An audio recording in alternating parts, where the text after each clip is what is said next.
ढोलकपुर बाकी गांवों से बिल्कुल अलग था, क्योंकि इस गांव में हर जगह खाने की खुशबू और दिलों में बहुत प्यार बसते थे। सच कहूं तो ढोलकपुर बहुत ही खूबसूरत गांव था। उसी गांव में रहते थे रामू काका। रामू काका एक बुजुर्ग इंसान थे जो अकेले रहते थे। वो हर सुबह जल्दी उठते और अपनी हेंती किसानों और गरीब लोगों के लिए ताज़ी और खुशबूदार चिकन बिरयानी बना सके। रामू काका ने इस बिरयानी की कीमत सिर्फ 20 रुपए रखी थी, ताकि गांव का हर गरीब आदमी इसे पेट भर के खा सके। काका की दुकान पर आने वाला हर ग्राहक बड़े चाव और खुशी से बिरयानी का आनंद लेता था। रामू काका, सच कहूं तो आपकी ये बिरयानी तो रोज ही खाने का मन करता है। एक तो आपकी बिरयानी का दाम भी इतना कम है, ऐसा दाम तो पूरी दुनिया में कहीं नहीं मिलेगा। और ऊपर से बिरयानी इतनी ज्यादा स्वादिष्ट है कि पेट भर जाता है पर मन नहीं भरता। ठीक है बेटा, तो फिर रोज ही आ जाओ और रोज ही खाओ बिरयानी। लेकिन एक बात तो बताओ, अगर तुम रोज यहीं बिरयानी खाओगे तो घर में तुम्हारी बीवी नाराज नहीं होगी क्या? बिरयानी का स्वाद तो लाजवाब था, लेकिन एक ग्राहक के मन में बार बार एक ही बात खटक रही थी कि काका इतनी स्वादिष्ट और बढ़िया चिकन बिरयानी आखिर 20 रुपए में कैसे दे रहे थे। उसे यकीन नहीं हो रहा था कि इस महंगाई में ऐसा मुमकिन है। तभी अपनी जिज्ञासा शांत करने के लिए उसने काका की तरफ देखा और पूछ ही लिया, काका, एक बात मन में काफी दिनों से खटक रही है। इतनी लाजवाब और स्वादिष्ट चिकन बिरयानी आप सिर्फ 20 रुपए में कैसे दे देते हैं? आज के दौर में तो इतने में सूखी रोटी भी नसीब नहीं होती। फिर आप इतना नुकसान सहकर हमें ये जायका कैसे खिला रहे हैं? बेटा, ये मेरे राज की बात है। बस इतना समझ लो कि हर चीज का एक वक्त होता है। समय आने पर मैं तुम लोगों को जरूर बता दूंगा। पर रामू काका को अंदाजा भी नहीं था कि उनकी 20 रुपए वाली बिरयानी का राज अब जल्द ही सबको पता चलने वाला था। रामू काका की दुकान से थोड़ी ही दूर पर रमेश नाम के एक आदमी का ठेला था। रमेश बहुत ही घमंडी इंसान था, जो अपनी साधारण स्वाद वाली चिकन बिरयानी 50 रुपए में बेचता था। जहां रमेश के पास दिन भर में सिर्फ 2-3 आदमी ही आते, वहीं काका के पास ग्राहकों की भारी भीड़ देखकर वो मन ही मन गुस्से से जलता था। 20 रुपए में चिकन बिरयानी? ये बुढ़ा तो पक्का पागल हो गया है।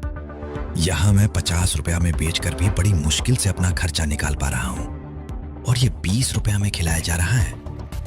कुछ तो गड़बड़ है। जरूर इसके पीछे कोई ऐसा राज है जो ये बुढ़ा छिपा रहा है। आखिरकार रमेश से एक दिन रहा नहीं गया। वो सीधे काका के पास गया और पूछा, रामू काका, आपसे एक बात पूछनी थी। हाँ बेटा, पूछो ना, क्या बात है? काका, आप 20 रुपए में बिरयानी बेचते हो, आखिर आप अपना घर कैसे चलाते हो? कुछ तो राज होगा इसके पीछे। मैं तो 50 रुपए में बिरयानी बेचता हूँ, तब जाकर जैसे तैसे अपना घर चला पाता हूँ। आपका ये गणित मुझे समझ नहीं आ रहा। देखो बेटा, ये राज मैं तुम्हें नहीं बता सकता, क्योंकि ये मेरे दिल की बात है। बस इतना समझ लो कि मैंने ये 20 रुपए वाली बिरयानी हर उस गरीब इंसान के लिए तैयार की है जो महंगी चीजें नहीं खरीद सकता। मेरा मकसद बस इतना है कि हर कोई शान से पेट भर के खा सके, चाहे उसके पास पैसे कम ही क्यों ना हो। एक गरीबों को खिलाने में आपको क्या मिलेगा? बेटा, मेरी कसम है, जब तक मैं इस गांव में जिंदा हूं, तब तक 20 रुपए में ही बिरयानी बेचूंगा। रामू काका की ये बात सुनते ही रमेश को बहुत ही गुस्सा आया। वो गुस्से से लाल पीला होकर बिना कुछ बोले चुपचाप वहां से चला गया।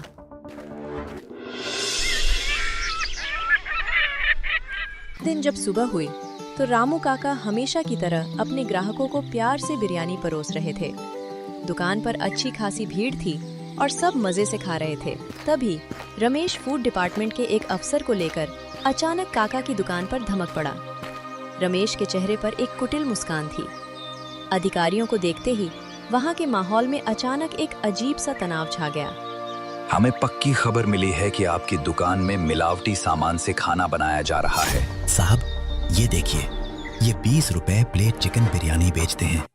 भला आज के जमाने में 20 रुपए में असली चिकन कौन खिलाता है? जरूर इसमें कुछ न कुछ मिलावट होगी। सुनिए काका, हमें आपका पूरा खाना जांचना पड़ेगा। साहब, आपको जो जांचना है जांचिए। इंस्पेक्टर ने दुकान के कोने कोने की सही तरीके से जांच की। उन्होंने चावल हाथ में लेकर देखे, मसालों को चख कर परखा और चिकन की सफाई भी गहराई से चेक की। काका खामोशी से अपनी जगह थपके खड़े होकर सब देख रहे थे। वहीं रमेश काका के बिल्कुल पास ही खड़ा था और मन ही मन हंस रहा था। वो सोच रहा था, बस अब सच सामने आने ही वाला है और काका का खेल खत्म। अब मजा आएगा। काका, आपकी बिरयानी लाजवाब है और चावल भी बहुत अच्छे हैं। चिकन एकदम ताजा है और साफ सफाई में तो कोई कमी ही नहीं है। सच कहूं तो आप जैसा साफ सुथरा काम करने वाला आदमी मैंने आज तक नहीं देखा। बस आप अपना ये नेक काम जारी रखिए। धन्यवाद इंस्पेक्टर साहब, बहुत बहुत धन्यवाद। काका, आपकी बिरयानी बहुत ही अच्छी है और आप इसे बहुत ही कम दाम में लोगों को खिला रहे हो। आज के जमाने में जहां लोग सिर्फ मुनाफा देखते हैं, वहां आप जैसे इंसान का होना बड़ी बात है। बेटा, ये सब इस गांव के गरीब आदमियों के लिए है। ये सुनते रमेश का चेहरा लाल पीला हो गया और इंस्पेक्टर साहब वहां से चले गए। हर दिन की तरह काका ने ठेला खोला और काम शुरू किया। अब शहर से भी लोग आने लगे काका के ठेले पर। काका, आपके हाथ का स्वाद तो बाहर के बड़े रेस्टोरेंट से भी बेहतर है। मैं तो शहर से आया हूँ और आप तो सिर्फ 20 रुपए में बिरयानी बेच रहे हैं। सच में ये बहुत ही स्वादिष्ट है। बेटा, ये बिरयानी पैसे से नहीं बनती है, दिल से बनती है। इसीलिए इसका स्वाद भी सीधे अपने मन तक जाता है। काका, आप बहुत ही अच्छे इंसान हैं और आपकी बिरयानी भी लाजवाब है। ऐसी चीज और ऐसा इंसान बार बार नहीं मिलता। काका की तारीफ देखकर बाकी ग्राहक भी मुस्कुराने लगे। वहीं दूर से रमेश रुककर सब सुन रहा था और उसे और भी ज्यादा जलन हो रही थी। उसे बहुत गुस्सा आ रहा था। तभी रमेश, बहुत हो गया इस नाटक के बारे में। आज तो काका के घर तक जाऊंगा रात को और सब चुपके देख लूंगा कि 20 रुपए की बिरयानी का राज क्या है। आखिर इतना कम दाम में ये मुमकिन कैसे है? आज रात सब सामने आ जाएगा। उस दिन काका पूरा दुकान बंद करके रात को घर जा रहे थे। तभी रमेश भी उनके पीछे पीछे जा रहा था। जब काका घर पहुंचे और बिरयानी की तैयारी करने लगे, बिरयानी पका रहे थे, तभी रमेश पास होकर सब देख रहा था। यार, ये तो सब कुछ सही है। इसमें तो कोई मिलावट ही नहीं। ऐसा ही है जैसे बिरयानी होती है। छोड़ो यार, और अब कितना देर रुकूं इस रात को? कल सुबह शिकायत करूंगा मुखिया में। मुखिया को देखता हूं मुखिया क्या बोलता है।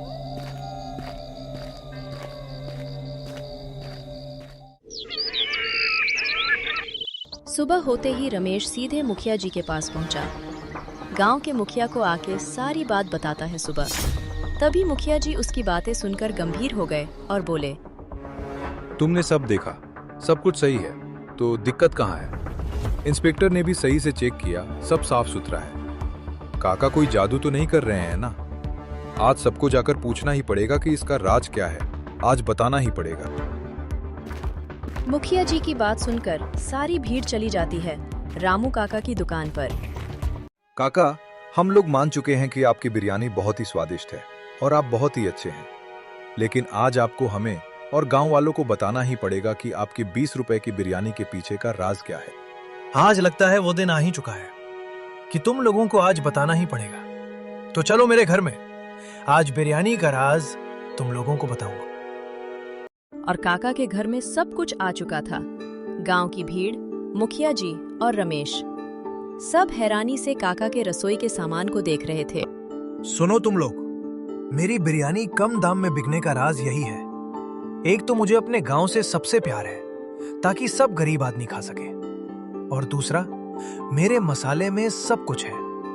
मैं चिकन से मसाला बनाता हूं और जो मेरी राइस है वो बिरयानी वाली राइस नहीं है, वो हमारा नॉर्मल सा राइस है। उसी नॉर्मल राइस को मैं बिरयानी बनाता हूं और वो बिरयानी से भी बेहतर लगती है। बस मेरी 20 रुपए वाली बिरयानी का यही राज है। ये सुनते ही सबका मन भर आया और पूरी रसोई में खामोशी छा गई। फिर धीरे धीरे सबके चेहरे पर मुस्कान आई और तभी मुखिया जी आगे बढ़े और बोले, मुझे क्षमा कीजिएगा काका, आज आपने हमारा दिल जीत लिया। आपकी बिरयानी का राज मसाला नहीं, बल्कि आपकी ये नेक नीयत है। हमें गर्व है कि आप हमारे गांव में हैं। रमेश वही खड़ा था, उसका सिर झुका हुआ था, उसका घमंड टूट चुका था और उसे अपनी गलती का एहसास हो चुका था। काका की सादगी ने उसे अंदर तक झकझोर दिया था। दोस्तों, इस कहानी का मॉरल क्या है? कमेंट बॉक्स में जरूर बताइएगा। धन्यवाद सबको।